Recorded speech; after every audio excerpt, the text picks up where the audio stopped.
안녕하세요. 김영훈 대표TV입니다. 오늘은 2020년 1월 셋째 주 주간 주요 시황에 대해 알아보겠습니다.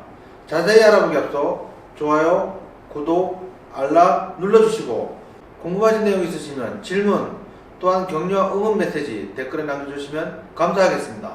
이번 주에는 미중 무역협상 1단계 서명, 이란, 북한, 그리고 정치권의 중요한 내용들이 있습니다.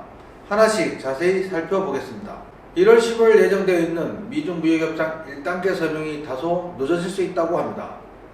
신년 첫 유세차 오하이오주 톨레도를 방문한 트럼프 대통령이 지역방송 인터뷰에서 중국과의 큰 협상을 오는 15일에 서명할 것 같다면서 하지만 그 직후에 할 수도 있다고 말했습니다. 막판 변수로 인해 다소 늦어질 수 있다는 여지를 열어둔 것으로 보입니다.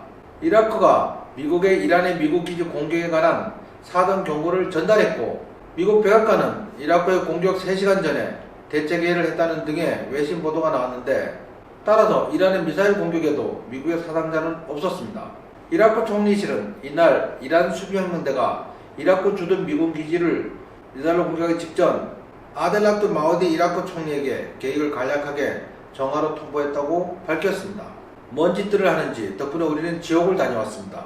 우크라이나 한국 소속 여객기 격추와 관련 하산 로하니 이란 대통령이 피해국인 캐나다와 우크라이나 정상과 통화를 해 사과를 했습니다. 이란 로하니 대통령은 전화로 이번 여객기 참사에 연루된 모든 이가 법의 심판을 받도록 하겠다고 말했습니다. 세상에 어이없는 일이 이렇게 말로 대충 떼우고 끝인가요? 유족들 입장에서는 팔짝 뛸 노릇입니다. 이란 솔레이마니 사령관 제거로 이내 이란이 미국과 새로운 핵협상 테이블에 나올 가능성이 높아졌다고 로버토 오브라이언 미국 백악관 국가안전보장회의 보좌관이 말했습니다. 그 이유로는 미국의 드론을 격추하고 사우디아라비아 원유 시설을 공격하고 선박을 압류하는 등의 방식으로 과격한 솔레이마니 사령관이 제거되었으며 이란인들이 미국의 군사적 충돌을 원하지 않는다고 말했습니다. 솔레이마니 사령관 제거로 반정부 시위가 반미로 돌아서는 등 이란 로하니 대통령은 신난 듯합니다.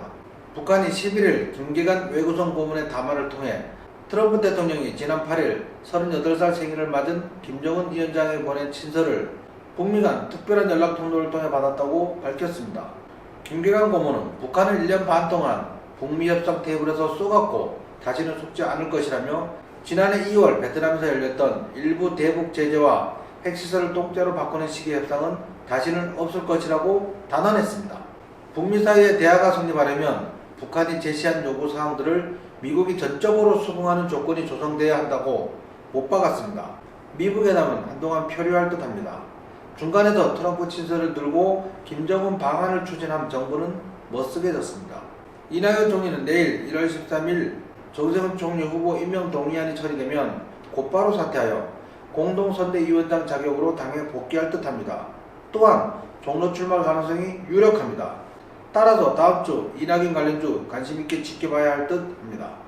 자유한국당 한교안 당대표는 안철수 기구, 새로운 보수당, 미래를 향한 전지 4.0 등 중도 보수 통합에 가시적 성과가 나타난다면 한교안 관련주 역시 한바탕 움직일 가능성이 큽니다.